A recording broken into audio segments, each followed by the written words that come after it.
ओम शांति। आज हम मीठे बाबा की 7 जून 2026 के मीठे महावाक्य सुनेंगे। ये महावाक्य प्यारे बाप दादा के अव्यक्त रूप से चले हुए महावाक्यों का रिवाइज्ड कोर्स है। मुरली की ओरिजिनल डेट है 31 मार्च 2010। बाबा की मुरली का सार है, पूर्वज और पूज्य के स्वमान में रहे, मनसा द्वारा सर्व की पालना करो, पूरे वृक्ष को सकाश दो। है ना, बाबा कहते हैं हम बच्चे पूर्वज हैं, पूज्य हैं, लेकिन अपने स्वमान को नहीं भूलना। और बाबा कहते सारे वृक्ष की पालना की। ये जो मनुष्य सृष्टि रूपी वृक्ष है, आत्माओं रूपी वृक्ष है, इसकी पालना की जिम्मेवारी हमारी है। तो मनसा द्वारा हर एक को सकाश देना है। आज बाप दादा अपने चारों ओर के पूर्वज और पूज्य आत्माओं को देख रहे हैं। है ना, बाबा हमें देख रहे हैं तो बाबा को क्या नशा है कि ये मेरे पूर्वज और पूज्य बच्चे हैं। तो हमें भी, मुझे भी उस स्वमान में स्थित रहकर भी मुरली सुननी है।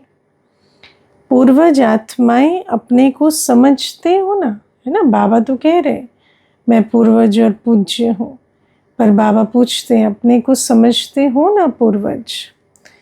पूज्य आत्माओं का निवास कहाँ है? पूर्वज जो पूज्य हैं उनका निवास कहाँ है? लाओ कल वृक्ष का चित्र अपनी बुद्धि में और पूछो कहाँ है उनका निवास। अपने झाड़ को सामने लाओ, उसमें देखो आपका स्थान कहाँ है। कहाँ बैठे हैं पूर्वज पूज्य हम ब्राह्मण आत्माएं, है ना, जड़ों में बाप दादा के साथ। जानते हो कि आप पूर्वजों का स्थान जड़ में है। झाड़ के जड़ में भी है, तना में भी है ना। हम देवता स्वरूप में तने में भी हैं और फिर ब्राह्मण स्वरूप में जड़ में भी हैं। तो जड़ के द्वारा ही सारे वृक्ष को पालना मिलती है। तो जो जड़ में हैं, बैठे हैं, उनकी जिम्मेवारी है सारे वृक्ष की पालना की। तो आप इस सारे वृक्ष के टाल टालियों व पत्तों की पालना करने वाले, सकाश देने वाले पूर्वज हो। पूर्वज के साथ पूज्य भी हो। तना द्वारा लास्ट पत्ते को भी सकाश मिलती है। बाबा कहते हैं आप ही जड़ों में हो, आप ही तने में हो, लास्ट पत्ते को भी सकाश देने वाले हम बच्चे। तो अपने को सारे वृक्ष को सकाश देने वाले अनुभव करते हो। बाबा कहते समझते हो, अनुभव करते हो, है ना। ज्ञान तो बाबा दे रहे हैं, स्वमान दे रहे हैं, पर क्या वो स्वमान मेरे अनुभव में आता है? ये मेरा रूहानी नशा है कि मैं आत्मा लास्ट पत्ते को भी सकाश देने के निमित्त हूँ। नशा रहता है कि हम पूर्वज सर्व आत्माओं रूपी टाल टालियाँ या पत्तों को सकाश दे रहे हैं। जैसे ब्रह्मा बाप को ग्रेट ग्रेट ग्रैंडफादर कहते हैं, तो उनके आप साथी बच्चे भी मास्टर ग्रेट ग्रेट ग्रैंडफादर हो। है ना, बाबा हमें कितने ऊंचे स्वमान में स्थित कर रहे हैं कि ब्रह्मा बाप का टाइटल है ग्रेट ग्रेट ग्रैंडफादर, मनुष्य सृष्टि का आदि पिता।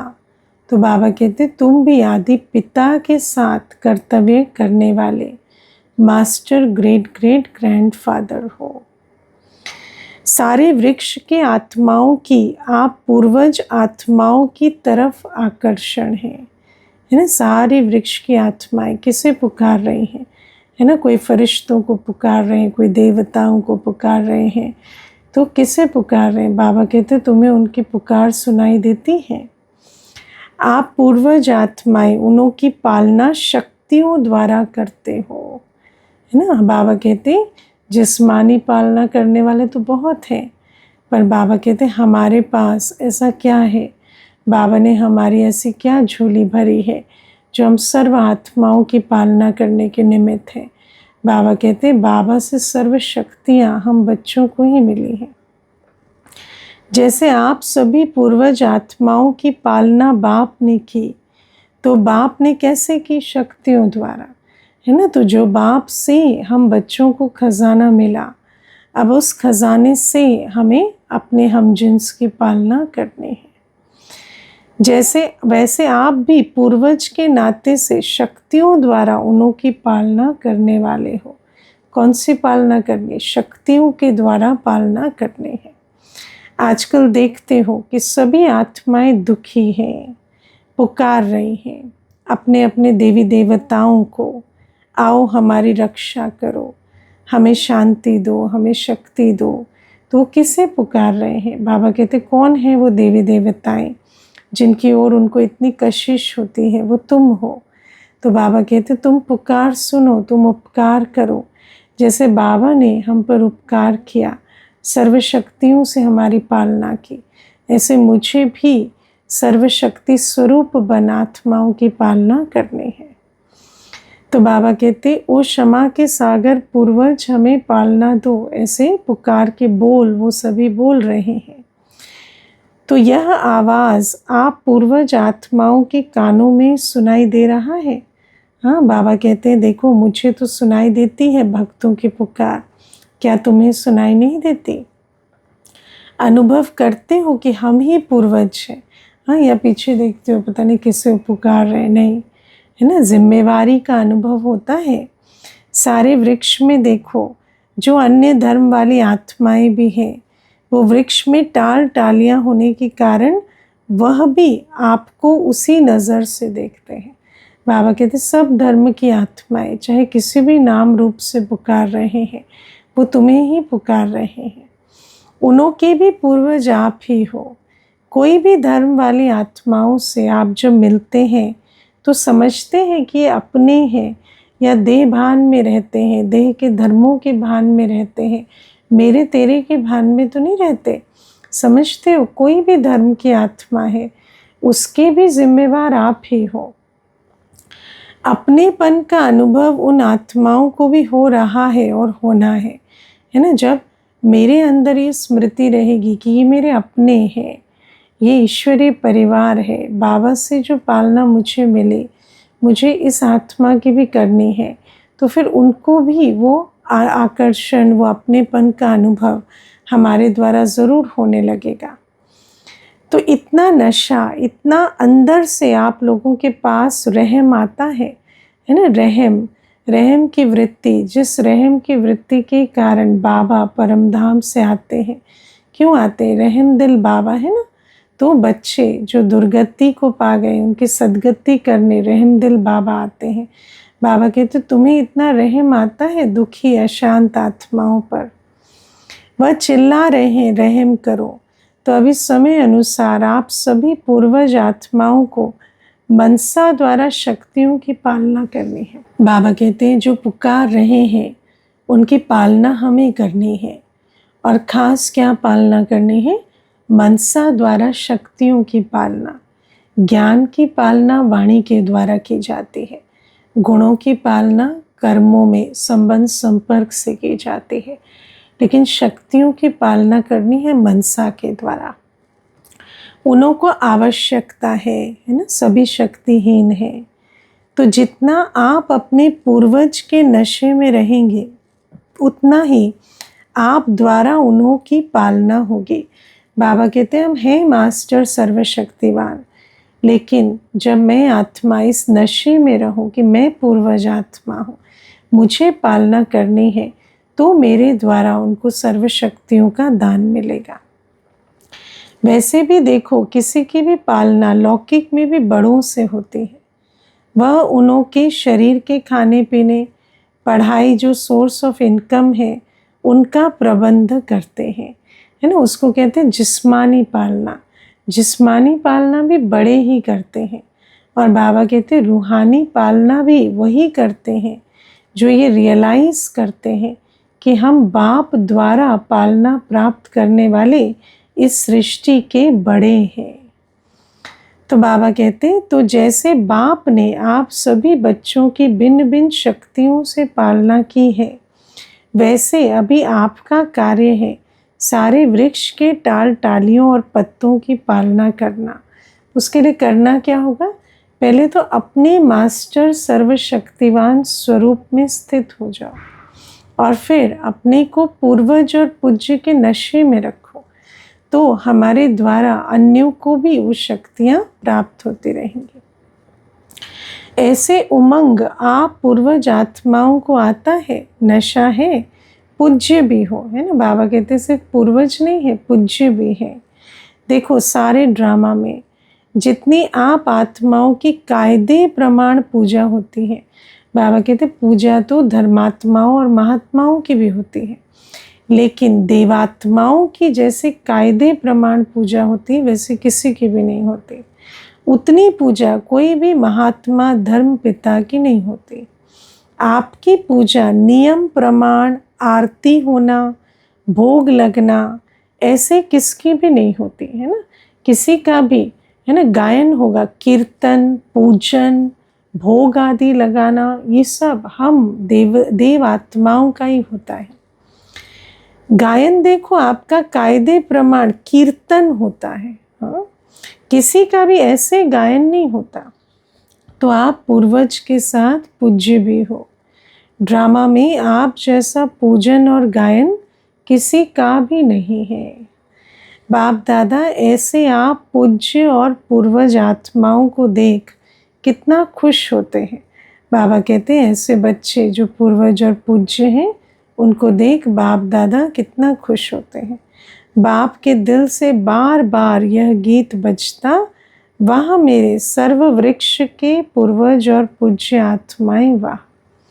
तो आजकल बाप दादा आप सभी बच्चों को जो आपका स्वमान है, बाप समान संपन्न संपूर्ण बनने का वही रूप देखना चाहते हैं, है ना। बाबा कहते हमारा भी स्वमान यही है कि हम पूर्वज और पूज्य हैं, तो बाबा हमें उस पूर्वज और पूज्य के संपन्न संपूर्ण स्वरूप में देखना चाहते हैं।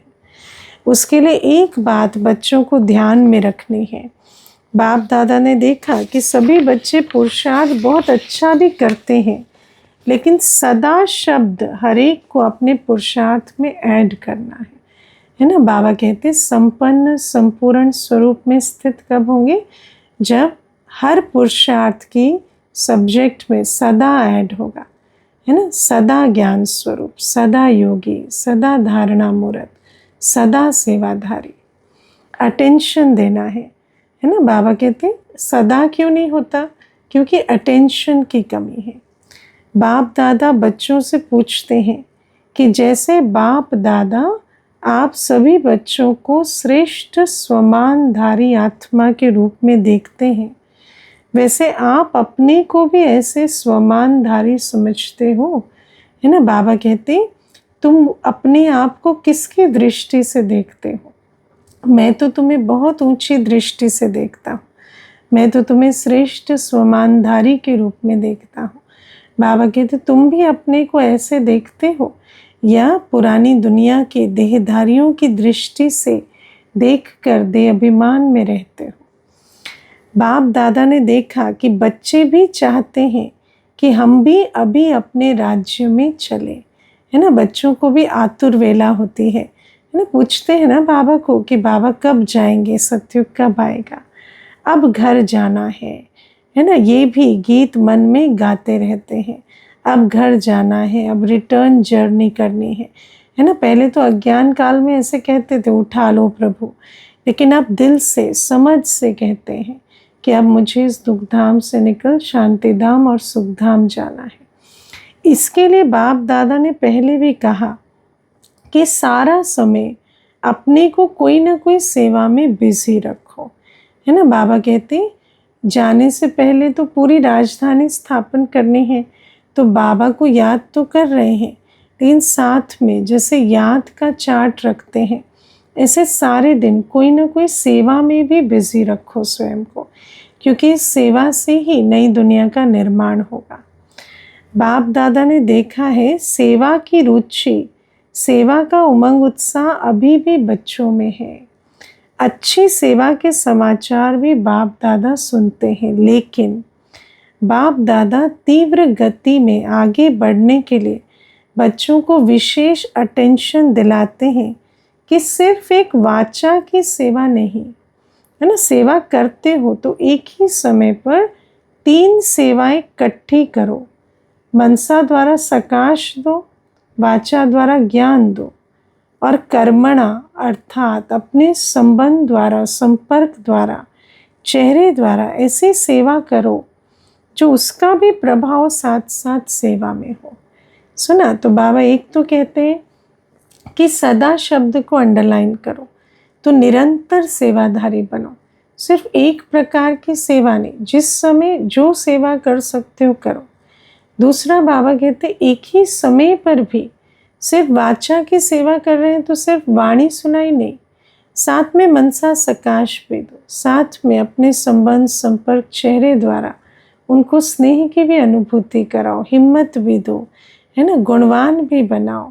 तो बाबा कहते ये साथ साथ हो, एक समय में 3 सेवा इकट्ठी करो, क्योंकि अभी आत्माएं सेवा के लिए चाहती हैं कुछ फर्क हो, है ना। आत्माओं को ये चाहिए कि सेवा में कुछ नवीनता हो, कुछ बदलना चाहिए, है ना। सिर्फ ज्ञान सुन सुन के जैसे, है ना, ऐसा हो गया तो जानते हैं, लेकिन अनुभव करना चाहते हैं। तो बाबा कहते जब साथ में मनसा सकाश भी हो और अपने कर्मों, संबंध, संपर्क से भी स्नेह की अनुभूति कराएं, तो आत्माओं को नवीनता का अनुभव होगा। तो एक समय पर 3 सेवाएं कर सकते हो? हाँ, पूछ रहे बाबा, कर सकते हो? है हिम्मत ना? चेक करते हो कि जिस समय वाणी की सर्विस करते उस समय मनसा द्वारा और कर्मणा अर्थात संपर्क, संबंध द्वारा भी सेवा हो रही है ना, होती है साथ साथ। पूछो, है ना, अगर करते हैं तो चेक करो हो रही है। तो अभी अटेंशन प्लीज, है ना, आज बाबा अटेंशन को अंडरलाइन करा रहे। बाबा कहते हैं मुख्य बच्चों में कमी क्या है? अटेंशन की। सब जानते हैं पर अटेंशन नहीं दे रहे। कभी कभी नहीं, क्या होता है ना, सेवा तो करते हैं लेकिन सेवा में साथ साथ अपने में और साथियों में संतुष्टता, है ना। तो बाबा कहते हैं सिर्फ बोल से संतुष्ट नहीं होंगे, है ना, कुछ प्राप्ति चाहिए। संतुष्टता प्राप्ति से होती है।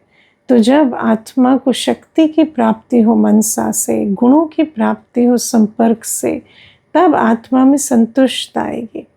तो बाबा कहते हैं क्योंकि सेवा का फल है संतुष्टता व खुशी। तो चेक करो, सेवा तो की, लेकिन पहले भी सुनाया कि सेवा की खुशी तब होती है जब स्वयं, साथी और वायुमंडल सभी संतुष्टता के वाइब्रेशन में हो, है ना। तो से जब हम साथ में रहते हैं, देखो नए कोई आने वाले को तो ज्ञान सुना देंगे, लेकिन जिनके अंग संग रहते हैं उनको तो जितना मनसा से और संबंध, संपर्क से गुणों की, शक्तियों की देन देंगे उतना वो संतुष्ट होंगे, है ना। बाबा कहते हैं और सेवा का फल क्या है कि हमारे आसपास सब संतुष्ट हो।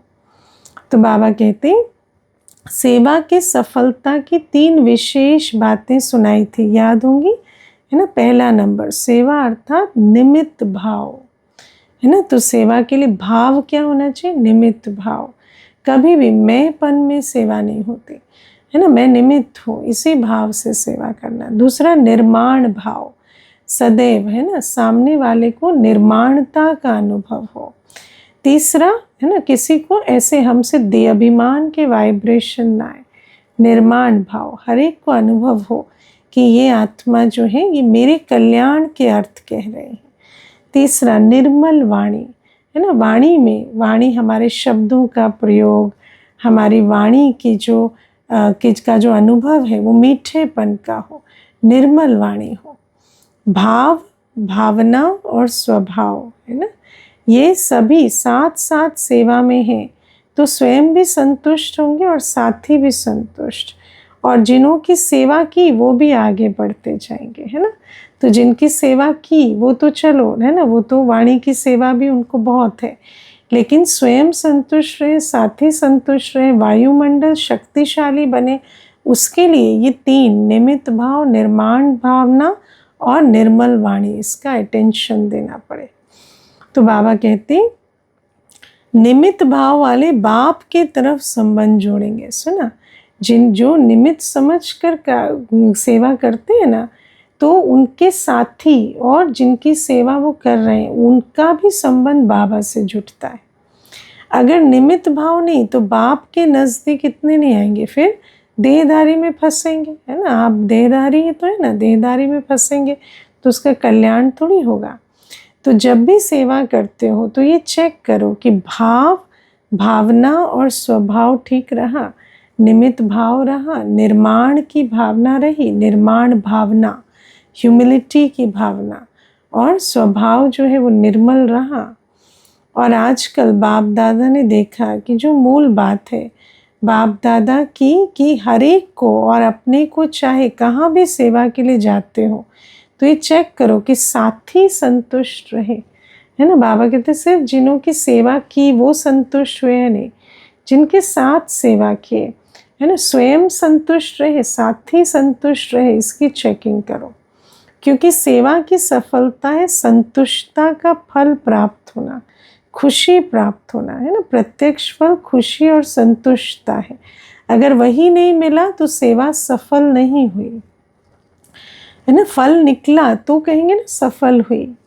साथ साथ एक बात बाप दादा इशारा देते हैं कि चलते फिरते संगठन में भी रहते हो, कोई ना कोई का साथ सेवा में होता ही है, तो एक दो को आत्मा के रूप में देखो, है ना। बाबा कहते साथियों को आत्मिक दृष्टि से देखो, है ना। आत्मिक दृष्टि को से देखते हैं तो उनके प्रति जो है ना, एक्सेप्टेंस की भावना रहती है। आत्मिक दृष्टि से देखते हैं तो हर आत्मा के संस्कारों को स्वीकार कर पाते हैं। आत्मा के रूप में देखते भी हैं, अभ्यास भी करते हैं, लेकिन जब आत्मा देखते हो तो आत्मा के ओरिजिनल संस्कार से देखते हो या अभी के संस्कारों को समझते हो ना, ये तो ऐसी पतित आत्मा है, ऐसी आत्मा है, ऐसा तो नहीं सोचते। या जो मिक्स संस्कार है वो भी दिखाई देते, नहीं। आत्मिक दृष्टि रखना माना हर आत्मा को उसके ओरिजिनल संस्कार में देखना, उसको उसके अर्जित संस्कारों से अलग करके देखना, ये समझना कि ये इसका संस्कार है, ये आत्मा नहीं है। तो जब ओरिजिनल संस्कारों को देखते हैं तो कभी ऐसे नहीं आएगा ये आत्मा क्रोधी है, नहीं, वो क्रोध तो उसका संस्कार है, पर ये आत्मा तो शांत है ना। तो बाबा कहते क्या आत्मा के ओरिजिनल संस्कार से कनेक्शन में आते हो या वर्तमान संस्कार भी सामने आते हैं, है ना। उनको लेबल तो नहीं करते ये ऐसे हैं, बुद्धि में भी चेक करो। तो बाप कहते हैं कि आज से किसी को भी एक तो आत्मा रूप में देखो, लेकिन आत्मा के जो ओरिजिनल संस्कार है उस रूप में देखो। तो कभी भी आपस में जो कभी कभी बातें हो जाती है ना, देखो आपस में जब सेवा साथी जो होते हैं उनके बीच कुछ ना कुछ खिटखिट होती है तो सेवा का भी उसमें बहुत नुकसान होता है। तो बाबा कहते हैं तो जो कभी कभी आपस में बातें हो जाती वो नहीं होंगी। अभी आत्मा रूप में देखते हो लेकिन साथ में वर्तमान संस्कार भी सामने आ जाता है ना। कभी तो कहेंगे हाँ ये आत्मा है, बाबा का बच्चा है, और कभी उनको उनके संस्कारों के आधार से देखेंगे तो ऐसे हैं ऐसे हैं। तो आपस में जो संपूर्ण स्थिति होनी चाहिए उसमें दूरी पड़ जाती है। तो ओरिजिनल संस्कार वाली आत्मा देखो, तो यह जो अभी संगठन में रुकावट आती है वो रुकावट खत्म हो जाएगी, है ना। संगठन का बल कम होने से भी बहुत सारे विघ्न जो हैं उनको पार नहीं कर पाते। तो बाबा कहते इस रूप से जब अपने संगठन को शक्तिशाली बनाएंगे तो निर्विघ्न होकर सेवा चलेगी। यह ब्राह्मण परिवार श्रेष्ठ परिवार है ना, क्योंकि सब इस ब्राह्मण परिवार में सब दैवी कुल की आत्माएं हैं, होवनहार देवताएं हैं, है ना। भले अभी संस्कार थोड़े है ना अर्जित हो गए हैं, लेकिन बाबा कहते हैं जितना एक दूसरे को ओरिजिनल स्वरूप में देखेंगे, उसको शक्ति भरेंगे, तो ब्राह्मण परिवार तो है ही श्रेष्ठ परिवार। परिवार की बहुत महिमा है, ये ईश्वरीय परिवार है ना, ये इस परिवार की कितनी महिमा है। ये ईश्वरीय परिवार है, हम एक पिता के बच्चे हैं, और पिता भी कौन, ऊंचे ते ऊंच भगवान। हम गॉडली स्टूडेंट है, हर एक ब्राह्मण गॉडली स्टूडेंट है, हर एक ब्राह्मण श्रीमत का पालन करने वाला है। तो बाबा कहते हैं ईश्वरीय परिवार की बहुत महिमा है। कोटों में कोई बैठे हैं सब, बार बार ऐसा परिवार नहीं मिलता, कल्प में एक ही बार ये ईश्वरीय परिवार मिला है। इतना बड़ा परिवार सारे कल्प में कभी नहीं मिलता। परिवार की भी विशेषता को जानना और परिवार में चलना, ये महान सब्जेक्ट है ना। बाबा कहते हैं बाप को जानना, बाप के साथ चलना, स्व को जानना, आत्म अभिमानी होना, ये तो सब्जेक्ट है। लेकिन साथ में परिवार को रियलाइज़ करना कि कितना महान परिवार है, उस परिवार की रियलाइजेशन से एक्यूरेट इनके साथ चलना, ये भी बड़ी सब्जेक्ट है। पहले भी सुनाया था कि इस ज्ञान का फाउंडेशन है निश्चय, और निश्चय में 4 बातें हैं। बाप दादा साथ में है ही, है ना, और नॉलेज में, ड्रामा में, परिवार में, सभी में निश्चय हो। तो परिवार के निश्चय के सब्जेक्ट भी इम्पॉर्टेंट सब्जेक्ट है।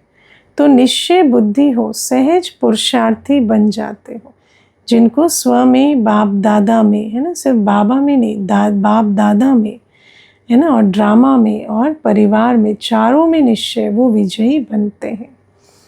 जैसे सहज पुरुषार्थी बनना माना क्या, माया अनेक रूपों से आएगी, पर जो निश्चय बुद्धि है वो माया के अनेक रूपों से हार नहीं खाते, वो निश्चय बुद्धि विजयी बन जाते हैं। जैसे बाप दादा में निश्चय है, ऐसे परिवार में भी निश्चय आवश्यक है। जैसे देखो, जब आप कोई भी बात की पैकिंग करते हो, है ना, तो क्या करते हो, 4 ही तरफ टाइट करते हो ना, एक तरफ भी अगर टाइट नहीं किया तो हलचल होते हैं। ऐसे चारों निश्चय से स्थिति जो है वो टाइट रहेगी, है ना। ऐसे ही बाप, नॉलेज में भी विशेष ड्रामा और परिवार, अगर 4 ही बातें मजबूत नहीं है तो विघ्न आते हैं, क्योंकि एक तरफ से आपने लूज छोड़ा है। विघ्न को पार करने में फिर अटेंशन देना पड़ता है ना। विघ्न आया, विघ्न को पार किया, फिर विघ्न आया, फिर पार किया, जीवन ऐसे ही बीत जाते, है ना। तो वही अटके पड़े, विघ्न आ रहे, पार कर रहे, आ रहे, पार कर रहे, चढ़ती कला ही नहीं हो रही है।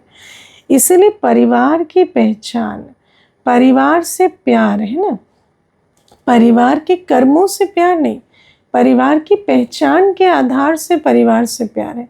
वो जो भी करें, लेकिन उन सबको देखते हुए बुद्धि में क्या है, ये ईश्वरीय परिवार है, उस आधार से प्यार ना कम हो। एक दो को समझना, ये सब बहुत आवश्यक है। पूर्वज हो, पूज्य हो, तो ये बातें भी अपने में या साथियों में लानी है। क्या भी हो, नंबरवार तो है ना। बाबा कहते नंबरवार तो है ही, पूरी राजधानी यही है ना। जो दास दासी बनेंगे, या जो साहूकार प्रजा बनेंगे, या जो नौकर चाकर चंडाल भी बनेंगे, वो भी सब यही है।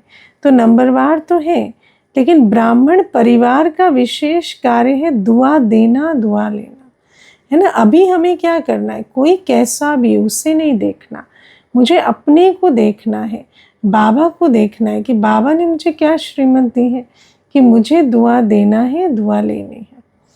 कई बच्चे कहते हैं पहले दुआ देना, सुना, अंडरलाइन करो, दुआ लेना, दुआ देना नहीं, दुआ देना, दुआ लेना है। कई बच्चे कहते हैं कि दूसरा क्रोध करता है, अभी दुआ लेगा कैसे, है ना। अरे वो क्रोध करते, तुम दुआ दो, तुम पहले अपने फर्ज को अदा करो, दुआ तो लेगा नहीं, क्रोध करेगा, है ना। बाबा कहते हैं, है ना, ये भी चिंता में रहते हैं कि हम तो दुआ देंगे, वो तो क्रोध कर रहा है, वो लेगा नहीं। बाप दादा कहते हैं अच्छा, संस्कारवश वह बद्दुआ देता है, आप दुआ देना चाहते हो लेकिन वो बद्दुआ देता है, लेकिन उसने बद्दुआ दी, लेने वाला कौन हुआ, लेने वाले आप हो या वह है ना। बाबा कहते हैं आप क्या देंगे और आप क्या लेंगे, दोनों आपके कंट्रोल में है। उसने जो भी दिया वो आप नहीं लो, है ना। और आप ये चिंता नहीं करो कि आपने जो दिया उसने लिया या नहीं, आप अपने स्वमान में, स्वरूप में रहे, दुआएं दो। और वो जो भी दे आप दुआएं लो। वह देने वाला है, आप लेने वाले हो, तो उसकी बद्दुआ आपने ली क्यों?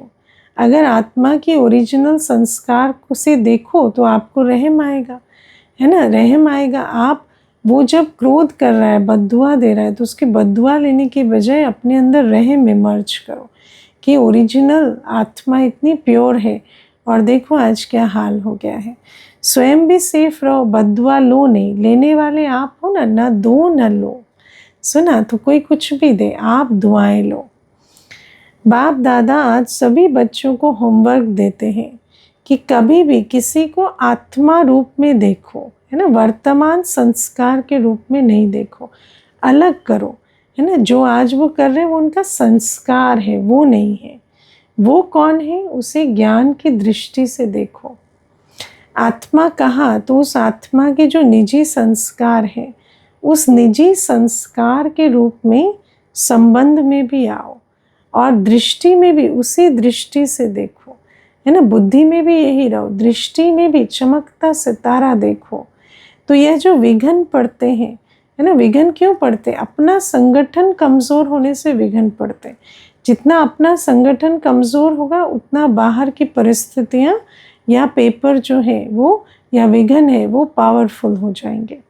तो फिर ये जो विघ्न पड़ते हैं जिसके कारण पुरुषार्थ में तीव्रता नहीं आती है, बाबा कहते हैं तो अभी वृत्ति बदलेंगे, दृष्टि बदलेंगे तो बातें समाप्त हो जाएंगी, है ना। बातें आएंगी लेकिन आप अपनी दृष्टि वृत्ति से उन बातों को एक तो स्वीकार नहीं करेंगे, दूसरा उन्हें परिवर्तन कर देंगे तो बात समाप्त हो जाएगी।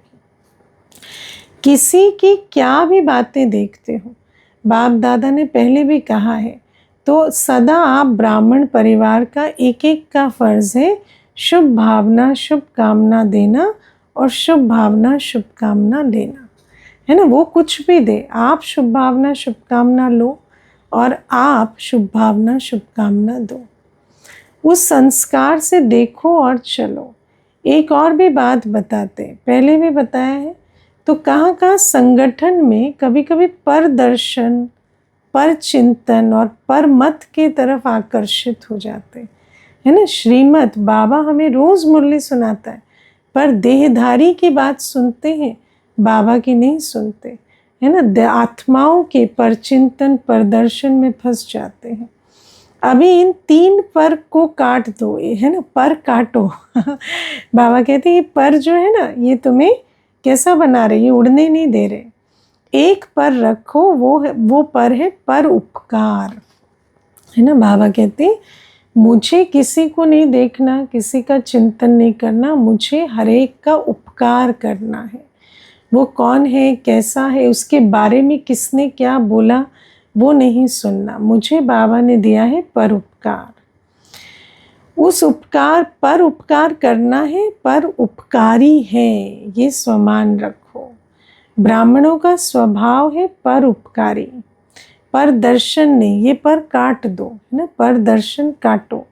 किसी की कमी कमजोरियों का दर्शन चिंतन ये मेरी ड्यूटी नहीं है, मुझे उसे शक्ति भरकर उस कमजोरी से ऊपर उठाने का कार्य है ना। कोई दूसरा चर्चा करता है, परमत देता है, ये ऐसे है, ये ऐसे है, मुझे उसमें नहीं जाना। मुझे तो ये देखना है कि मुझे क्या करना है, वो कैसे भी है, मुझे तो उपकार करना है। यह तीनों बहुत नुकसान देते हैं, पर दर्शन, पर चिंतन और बाबा कहते परमत। इसलिए अपना स्वमान सदा यही रखो कि मुझ ब्राह्मण आत्मा का स्वमान ही है पर उपकारी। तो दूसरी सीजन में बाप दादा हर एक बच्चे में यह परिवर्तन देखना चाहते, ये होमवर्क है ना, कि ये 3 पर कटे और एक पर उपकारी बने। हो सकता है, हाँ, बाबा अब पूछ रहे कौन से बच्चे हिम्मत दिखाते हैं कि बाबा बनकर ही दिखाएंगे। बाप दादा मुबारक देते किसकी, हिम्मत की। 1-2 को अटेंशन दिलाते रहना, है ना। बाबा कहते हैं अटेंशन खिसक जाता है, चाहते भी हैं बच्चे, लेकिन बाबा कहते हैं 1-2 को संगठन में भी अटेंशन दिलाओ। क्या करना, रोज रात को सोने के पहले बाप दादा को गुड नाइट करने के पहले अपने सारा दिन का पोता मेल देना, है ना। जो भी बातों पर मुझे सारे दिन अटेंशन रखना है उनको मुझे चार्ट में लिख देना है, और रोज़ वो चार्ट जो है वो चेक कर कर बाबा को दे कर सोना है कि आज ये अटेंशन के पॉइंट का स्वरूप बनकर रहे। अच्छा किया या बुरा किया, जो भी किया वो बाप को पोतामेल दे के अपने बुद्धि को खाली करके गुड नाइट करना और बाप की याद में ही सो जाना, है ना। तो एक तो बात को दे देना, फिर बाप की याद में सोना गुड नाइट करके, बाप से सर्व शक्तियाँ लेकर अगले दिन के लिए फिर तैयार होना। फिर आपकी नींद बहुत अच्छी होगी, है ना। अच्छी नींद की आज बाबा विधि बता रहे। एक तो जो भी अच्छी व बुरी बात है वो बाबा को देकर फुल स्टॉप लगाना, फिर गुड नाइट कर कर बाबा की याद में सोना। पहले अपने को खाली करना, बुद्धि में कोई बात नहीं रखना, बाप के रूप में सारा पोतामेल सच्ची दिल का दे दिया, है ना। अभी तो बाबा बाप रूप में है ना, तो जो बाप के साथ ऐसा संबंध निभाते हैं कि अपना रोज़ का पोतामेल देते हैं, उनको क्या लाभ होता है। तो आपको धर्मराजपुरी में जाने की आवश्यकता नहीं पड़ेगी, क्योंकि जो इस रूप से बाप को सारा चिट्ठा देते हैं, चेक करते हैं, तो वो चेंज कर लेते हैं, क्योंकि बाबा को दिया, बाबा से शक्ति ली, तो परिवर्तन होते जाते हैं, फिर वो धर्मराजपुरी की सज़ाओं से बच जाते हैं। सच्चे दिल पर साहेब राज़ी हो जाएगा। तो होमवर्क मिला ना, एक तो अपने पूर्वज और पूज्य स्वरूप की सेवा चलते फिरते कर सकते हो, है ना। हर एक को अपने स्वमान में स्थित हो, सबको सकाश दो, है ना। बाबा कहते, बाप ने देखा ये जनक बच्ची ने तबीयत खराब होते हुए कराची की सेवा में विशेष मनसा सकाश दी, है ना। देखो बाबा तो मनसा सकाश भी जान पाता है किस बच्चे ने दी। तो दादी को बाबा कह रहे विशेष कराची की सेवा में मनसा सकाश दी। चाहे निमित्त कोई भी है, लेकिन इसने प्रैक्टिकल में किया, है ना। चाहे वहाँ सेवा इंस्ट्रूमेंट कोई बने, लेकिन बाबा कहते सकाश दादी की मिले, वहाँ की आत्माओं को सकाश मिले और आगे आगे उमंग में बढ़ रहे हैं।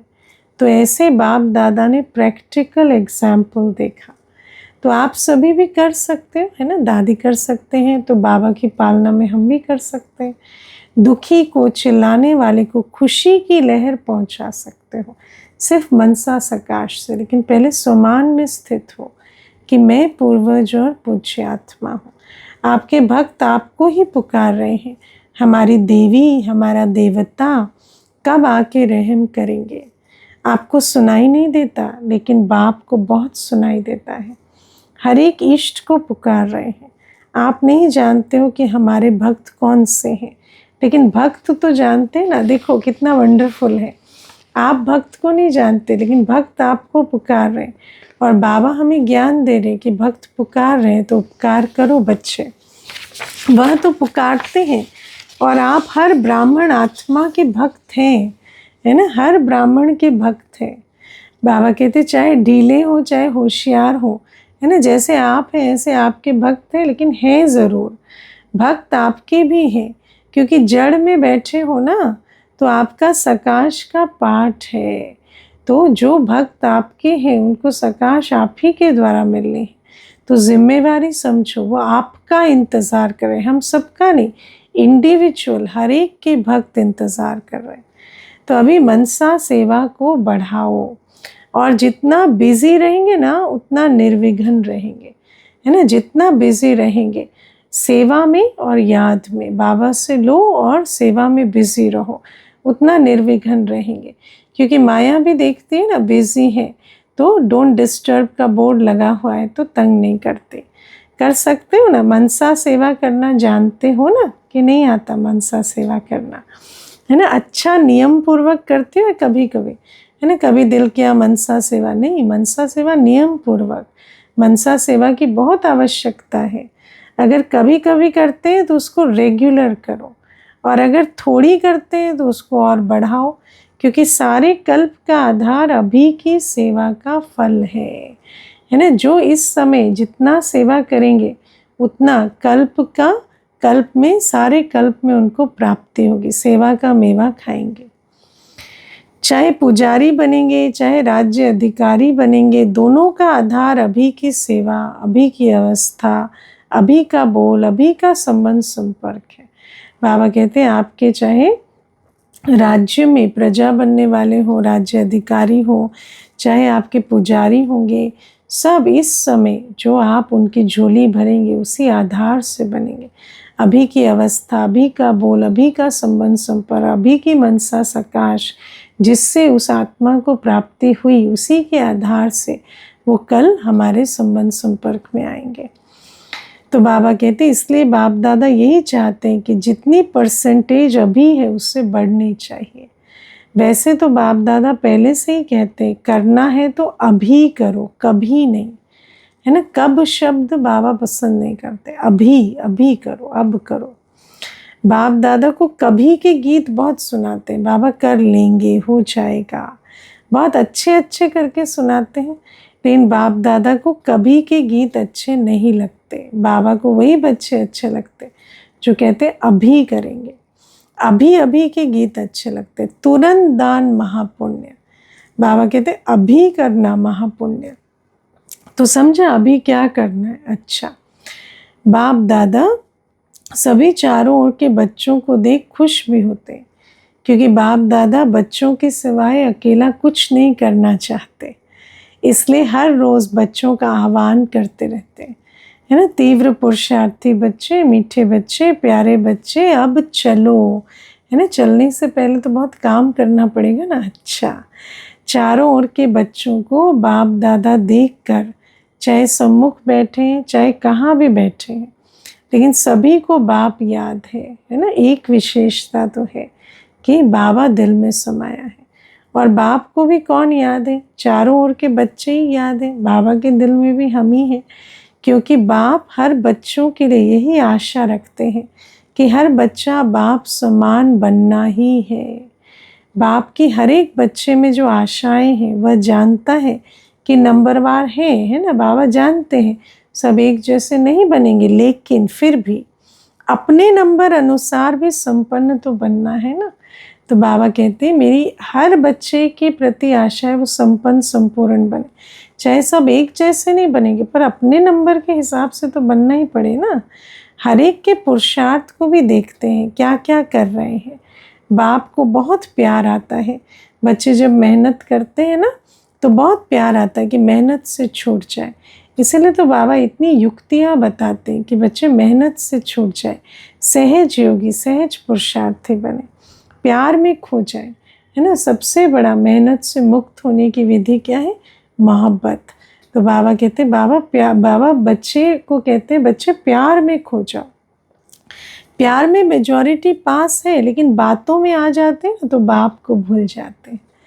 चारों ओर के बच्चों को बाप दादा का पदम पदम गुणा प्यार और दिल का दुलार स्वीकार हो। सभी को, मालिक बच्चों को बाप लाख लाख बधाइयाँ दे रहे हैं। मालिक बच्चों को उड़ते चलो, उड़ाते चलो।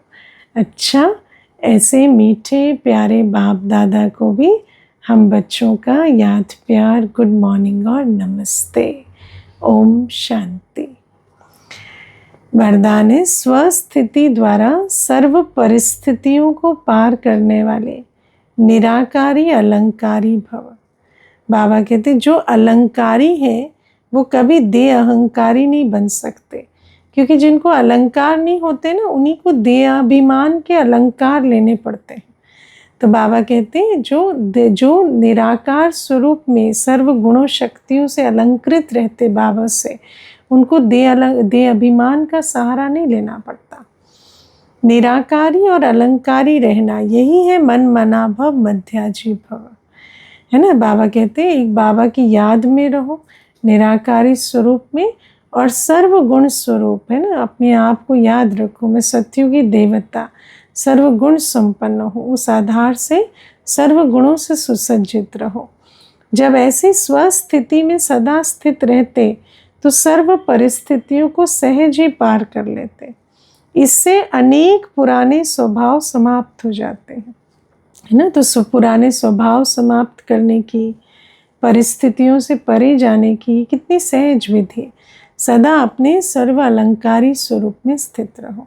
स्व में आत्मा का भाव देखने से भाव स्वभाव की बातें समाप्त हो जाती हैं, है ना। निराकारी स्वरूप से सर्व पुराने संस्कार मर्ज हो जाते हैं और सामना करने की सर्व शक्तियाँ स्वयं में आ जाती हैं।